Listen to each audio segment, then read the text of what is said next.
ሰላም የዚህ ቻናል ቤተሰብ እንዴት ናችሁ? እንኳን ወደዚህ ቻናል በሰላም መጣችሁ እያልኩኝ ዛሬም እንደተለመደው አዲስ ቪዲዮ ይዤላችሁ መጥቻለሁኝ። ቪዲዮ ምንድነው? ሴፍ ኢንትሪ ላይ ባክ ቼክ እንዴት መሙላት እንችላለን የሚል ይሆናል።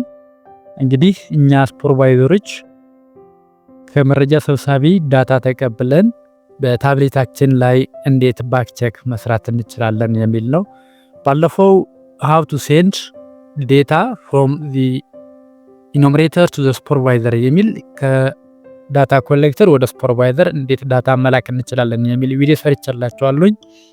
አሁን ደግሞ እንዴት ባክ ቼክ መስራት እንችላለን፣ ምን መጠይቅስ ይዘዋል፣ ምን አይነት መጠይቅ አካቷል የሚል በጥልቀት የምናይ ይሆናል። እስከ መጨረሻ አብራችሁን ቆዩ። አሁን ወደ ሴፍ ኢንትሪው ገብተናል። አሁን ምንድነው ቪው ኢኢሲ ፌዝ 1 ኩዌሽነሪ የሚል የተቀበልነውን ሳምፕል ብዛት ማየት ከፈለግ እዚህ ጋር ገብተን ማየት እንችላለን። እዚህ ጋር እንደምታዩት በጣም ብዙ ሊስት ነው ያለው። እነኚህ ናምበር ኦፍ ኬዝስ ናቸው። ወደ 700 የሚጠጋ ናምበር ኦፍ ኬዝ አለኝ እና አሁን ከነዚህም በሳምፕል የመረጠልኝ መርጦ ያስቀመጠልኝ አለ። ስለዚህ ሳምፕሉ ላይ እንዴት ነው መሙላት ያለብኝ የሚል ነገር የምናይ ይሆናል። እነኚህ የተሞሉት ናቸው። አሁን አዲስ ነው መሙላት የምንፈልገው። እዚህ ጋር ከታች እንደምታዩት የፕላስ ምልክት አለች። እሷን ተጭኜ እገባለሁ ማለት ነው። ከነኚህ አንዱን መርጬ እገባለሁ። እንግዲህ ለምሳሌ እኛውን ልወረጥና እሱን መርጬ የዚህኛው ልጅ ባክ ቼክ ልስራለት እየስለዋለኝ ፕሊስ ኮንፊርም ይለኛል። ኢኤ ማለት የጥናት ቦታ ወይም ደግሞ ኢኤ ቁጥር ትክክል ነው ወይ፣ ስትራክቸር ቢልዲንግ ናምበር ትክክል ነው ወይ፣ ሲሪያል ናምበር ትክክል ነው ወይ ያለኝ ነው። አዎ ብዬ አለፍኩኝ። 41 ብዬ አለፍኩኝ። ከዛ እዚህ ጋር ዋና የሚጠይቀው ምንድነው ፕራይመሪ ፐርፐስ ወይም ደግሞ የቤቱ አገልግሎት ለምንድን ነው? ሬዚደንሻል ለመኖሪያ ነው፣ ለቢዝነስና ለመኖሪያ ነው ወይስ ለቢዝነስ ብቻ እና ሌሎችም የሚል አማራጭ አለ። ስለዚህ ለሬዚደንሻል ከሆነ ሬዚደንሻል ብላችሁ ታልፋላችሁ፣ ለቢዝነስ ከሆነ ቢዝነስ ብላችሁ ታልፋላችሁ። ቢዝነስ ኦንሊ ቢዝነስና ሬዚደንሻል ከሆነ ደግሞ እሱን ቲክ አድርጋችሁ ወደ ቀጣይ ታልፋላችሁ። ሌሎች ከሆነ ለምሳሌ ኦፕን ስፔስ ከሆነ ግንባታ ላይ ያሉ ህንጻዎች ሊሆን ይችላል አዘር ብለን እናልፋለን ማለት ነው። እና ሬዚደንሻል ሲሆን ምን አይነት መጠይቅ ይጠይቀናል የሚል እኔና ሬዚደንሻል ብዬ ልለፈኝ። የመጀመሪያው ጥያቄ ምንድነው? ከዛ የቤቱ አገልግሎት ቀጥሎ 1.4 ምንድነው የሚጠይቀን? የቤተሰብ ኃላፊ ሰው። ለምሳሌ እዚህ ጋር አበራ ለወለውና አበራ አንጎሶ አንድ ሶስት ላይ በዚህ መኖሪያ ቤት ውስጥ በቤተሰብ አባላት ባለቤትነት የሚከናወን ማንኛውም አይነት የኢኮኖሚ እንቅስቃሴ የድርጅት ብዛት ምን ያህል አለ የሚል ነው። ካለ እዚህ ጋር ቁጥሩ እናስገባለን፣ ከሌለ ደግሞ የለም ብለን እናልፋለን። ለምሳሌ እዚህ ጋር አንድ ልበልና አንድ አለ ብየርለ ኦኬ። ስለዚህ አያችሁት ሬዚደንሻል ብቻ ብዬ ስላለፍኩኝ በመኖሪያ ቤት ውስጥ የኢኮኖሚ እንቅስቃሴ የሚያካሄድ አንድ ሰው አለ አልኩት በኋላ። ስለዚህ ኤረር ነው አስተካክል እያለኝ ነው። ልክ ነው፣ ይሄኛውን አስተካክላለሁ። ስለዚህ እኛውን 0 ብዬ አልፋለሁ።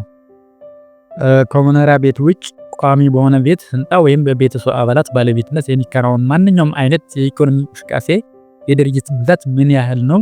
ስለዚህ ከመኖሪያ ቤት ውጭ ሆኖ ቋሚ ግንባታ ያላቸው እና እዛው ቤት ተከራይቶ የኢኮኖሚ እንቅስቃሴ የሚያካሂዱ የሰዎች ብዛት የጠየቀን ነው።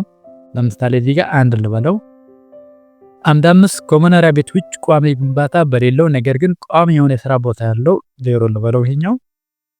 6 ከመኖሪያ ቤት ውጭ ከቦታ ቦታ በመንቀሳቀስ ቋሚ ቦታ በሌለው በቤተሰብ አባላት ባለቤትነት የሚከናወን ማንኛውም አይነት የኢኮኖሚ እንቅስቃሴ የድርጅት ብዛት ምን ያህል አለ ይላል። የኛውም 0 ልበለው። ለዚህ ጨርሰሃል እያለኝ ነው። ኦኬ አሁን ጂፒኤስ ይወስዳል። ኦኬ ያልኩት። ከዛ ኬዙን አክሴፕት ማለት ነው። ኦኬ ኬዙን አክሴፕት ማለት ነው። እኔ አሁን አክሴፕት ማለት አልፈልግም። ለምን ቢባል ለሳምፕል ነው የሰራሁላችሁ ያለሁት እንጂ ትክክለኛ መረጃ አይደለም እየሞላሁት ያለሁት። ስለዚህ እናንተ ግን ሰርታችሁ ጨርሱ አክሴፕት ብላችሁ ማስቀመጥ አለባችሁ። ኦኬ ኖል በለውና ቀጥለን አንድ ሱፐርቫይዘር ባክቼክ ሲሰራ የቤቱን አገልግሎት ለቢዝነስና ለሬዚደንሻል ሆኖ ሲያገኘው ወይም ደግሞ ለቢዝነስና ለመኖሪያ ሆኖ ሲያገኘው መጠይቁ ምን ይመስላል የሚል የምናይ ይሆናል። እሷን ቲክ በማድረግ ወደ ቀጣይ የምናልፍ ይሆናል ማለት ነው። ኦኬ ኔክስት አልኩት። የድርጅቱ ወይም ደግሞ የቤተሰብ ኃላፊ ስም አቶ ተሾመ አልኩት። ከዛ በዚህ መኖሪያ ቤት ውስጥ 5 ላይ ማለት ነው። በዚህ መኖሪያ ቤት ውስጥ በቤተሰብ አባላት ባለቤትነት የሚከናወን ማንኛውም አይነት የኢኮኖሚ እንቅስቃሴ የድርጅት ብዛት ምን ያህል አለ? ስለዚህ ቤቱ ለድርጅትና ለመኖሪያ ከሆነ መኖሪያ ውስጥ ድርጅት አለ ማለት ነው። ስለዚህ እንደዛ ከሆነ በግቢ ውስጥ ያሉ የድርጅቶች ብዛት እዚህ ጋር 5 ላይ መሙላት ይጠበቅብናል ማለት ነው። ለምሳሌ አንድ ልበለው፣ አንድ የኢኮኖሚ እንቅስቃሴ ወይም ደግሞ አንድ ድርጅት አለ በግቢ ውስጥ። ስለዚህ አንድ ጽፍ ያለሁ 4 ላይ ከመኖሪያ ቤት ውጭ ቋሚ በሆነ ቤት ወይም ደግሞ ህንፃ በቤተሰቡ አባላት ባለቤትነት የሚከናወን ማንኛውም አይነት የኢኮኖሚ እንቅስቃሴ የድርጅቶች ብዛት ምን ያህል አለ የሚል ነው። ስለዚህ ካለ አለ፣ ከሌለ ደግሞ የለም። ስለዚህ ካለ ቁጥሩን ወይም ደግሞ ብዛትን እናስቀምጣለን። ለምሳሌ አንድ ልበለው እኔ 5 ተመሳሳይ ሆኖ ከቤት ውጭ ሆነ ግን ቋሚ ቦታ ያለው ቋሚ መስሪያ ቦታ ግን አለው። ስለዚህ እንደዚህ አይነት አባል ካለ ከቤተሰብ ውስጥ እዚህ ጋር የምንሞላለት ይሆናል ማለት ነው። ለጊዜው የለም ብለን እንለፍ 0 ብያለሁ። 6 ከመኖሪያ ቤት ውጭ ከቦታ ቦታ በመንቀሳቀስ ቋሚ ቦታ በሌለበት ወይም ደግሞ በሌለው በቤተሰብ አባላት ባለቤትነት የሚከናወን ማንኛውም አይነት የኢኮኖሚ እንቅስቃሴ የድርጅቶች ብዛት ምን ያህል አለ የሚል ነው። ይሄኛውም 0 ብያለሁ። አሁን ጨርሻለሁኝ። ወደ ቀጣይ ስቴፕ እያሳለፈኝ ነው። ኦኬ ያልኩት 9 ምንድነው የሚጠይቀኝ? የአንድ ድርጅቱ የአንቀሳቃሽ ስም አቶ ገብረ ልበለው። 10 የስራ ቦታው የት ነው? in the house around the near house on the side of the street in traditional market። ቋንቋ በአማርኛ ላድርጋትና ኦኬ በአማርኛ ነው። ትራንስፖርት ሰርቪስ ኖ ፊክስድ ፕሌስ ኦር ሙቪንግ ቢዝነስ የተንቀሳቀሰ የሚሸጥ ማለት ነው። የትራንስፖርት ሰርቪስ የሚሰጥ ሊሆን ይችላል። የቱ ጋር ነው እያልን ነው። ኢን ዘ ሃውስ የሚል እመርጣለሁ ማለት ነው። በቤት ውስጥ ነው ያለው አንዱ። ስለዚህ ኢን ዘ ሃውስ ብዬ አልፋለሁ። ድርጅቱ በአሁን ሰዓት በጥናቱ ወቅት ያለበት ሁኔታ ስራ ላይ ነው ወይስ ለጊዜው ተቋርጧል ወይም ደግሞ ቶታሊ ከነጭራሹ አቁመዋል አገልግሎት የሚል አማራጭ አለ። ስለዚህ አክቲቭ ወይም ደግሞ ኦፕሬሽናል ነው ብዬ መርጫለሁኝ። 13 ዋና የስራ ዘርፍ ወይም ደግሞ አይቪክ እያልን የምንጠራው ይሆናል። ስለዚህ ጋር የንግዱ ወይም ደግሞ የድርጅቱ እንቅስቃሴ ምን አይነት ነው እዛ ላይ ዲፔንድ የሆነ ነውና ከዛ ተነስተን ነው የኛው መሙላት የምንችለው። ለምሳሌ እኔ የጅምላና የችርቻሮ ንግድ ልበለው። ሱቅ ከሆነ ሱቁ ነው ብለን እንሄድና ድርጅቱ ሱቅ ከሆነ ድንኳን ከሆነ ስለዚህ የችርቻሮና የጅምላና የችርቻሮ ብያለሁ። ንዑስ ርዕስ ወይም ደግሞ ንዑስ አይቪክ ምን ሊሆን ይችላል? ስለዚህ ልዩ ያልሆኑ የችርቻሮ ሽያጭ የሚል ነበር። ኦኬ አሁን አግኝቻታለሁ። እዚህ ጋር ሌላ ልዩ ያልሆኑ የችርቻሮ ሽያጭ የሚል አለ። እሷን መርጬ አልፋለሁ ማለት ነው። 18 ድርጅቱ ለትርፍ የተቋቋመ ነው ወይ? ስለዚህ ለትርፍ የተቋቋመ ነው አዎ ብዬ ወደ አምድ 16 በቀጥታ አለፍኩኝ። አምድ 16 እንግዲህ የሚጠይቀን ምንድነው? ካፒታል ነው። ካፒታል እዚህ ጋር ነው ጥንቃቄ የሚያስፈልገው። ካፒታል ሰዎቹ ላይነግሩን ይችላሉ። ስለዚህ በደንብ ማወጣጣት ይጠበቅብናል ማለት ነው። ግልጽ ሆነን እንድንቀርባቸው ይገባል። ምክንያቱም እነሱም በሌላ ኬዝ ሊያዩ ስለሚችሉ ይህን አቀራረብ በጣም ወሳኝ ይሆናል ማለት ነው። ስለዚህ ጋር ጥንቃቄ ይፈልጋል። ስለዚህ እንደዛ ከሆነ ለጊዜው እኔ ሞቶች ብዬ ልለፍ። ድርጅቱ ምን ወንድ ያህል ሰራተኛ ያለው? 0 ነው። ሶሪ 1 ነው። ሰራተኛ 0 ነው። ጠቅላላ ሰራተኛ 1። ባለፈው አመት ክፍል 3.1 ባለፈው አመት 2017 ዓመተ ምህረት ማለት ነው። ማንኛውም የግንባታ ስራ አከናውነዋል ወይም ጥገና ወይም አዲስ የለም። ክፍል 3.2 ድርጅቱ ማንኛውም አይነት የሞባይል ወይም የኮምፒውተር መተግበሪያን ወይም ማንኛውም አይነት የዲጂታል መተግበሪያን በመጠቀም ምርቱንና አገልግሎቱን ለደንበኞች ያቀርባል ወይ ያስተዋውቃል ወይ አያስተዋውቅም ነው ብዬ አለፍኩኝ። ስለዚህ አሁን ኦኬ ልበለው። በቀጥታ ጂፒኤስ ነው የሚወስደው። ጂፒኤስ ከወሰደ በኋላ እንግዲህ ጂፒኤስ ሲወስድ ገለጣ በሆነ ቦታ እንድንቆም ይመከራል። ምክንያቱም አኩሬሲው አሪፍ አኩሬሲ እንዲኖረው ማለት ነው። አሪፍ አኩሬሲ እንዲኖረው ገለጣ በሆነ ቦታ እንድንቆም ነው የሚመከረው።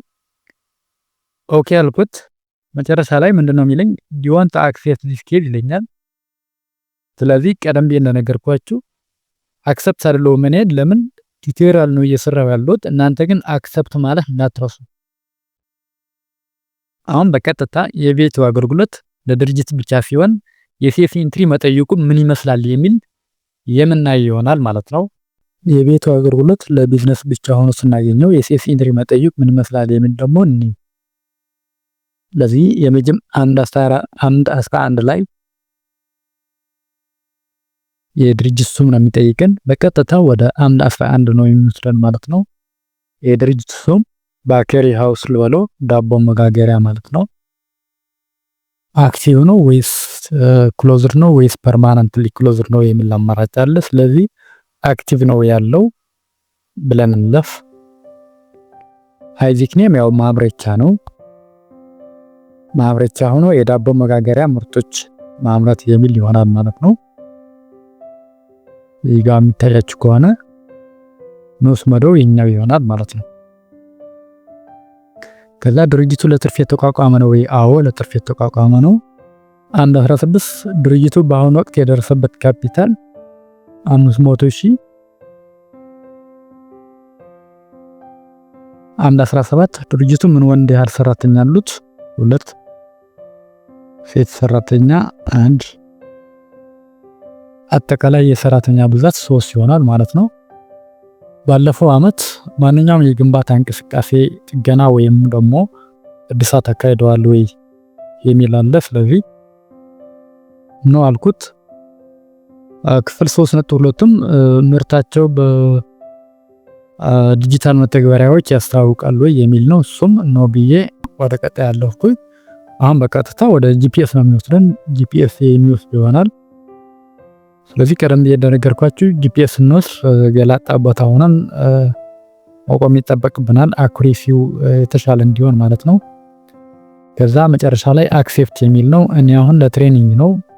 እናንተ ግን ጨርሱ አክሴፕት ማለት ማልፋት የለባችሁም። ስለዚህ እኔ ግን ለጊዜው ነው እለዋለሁ ማለት ነው። የቤት አገልግሎት ክፍት በሚሆንበት ሰዓት ክፍት ቤት ስናገኝ ወይም ደግሞ ግንባታ ላይ ያለ ቤት ስናገኝ አዘር ብለን የምናልፍ ይሆናል፣ ወይም ደግሞ በአማርኛ ሌሎች እንደምንለው ማለት ነው። ስለዚህ ይህኛው በቀጥታ አዘር ስንለው ወደ ጂፒኤስ ነው የሚያመራን። በቀጥታ ጂፒኤስ ወስደን ስራችን የምናጠናቀቅ ይሆናል ማለት ነው።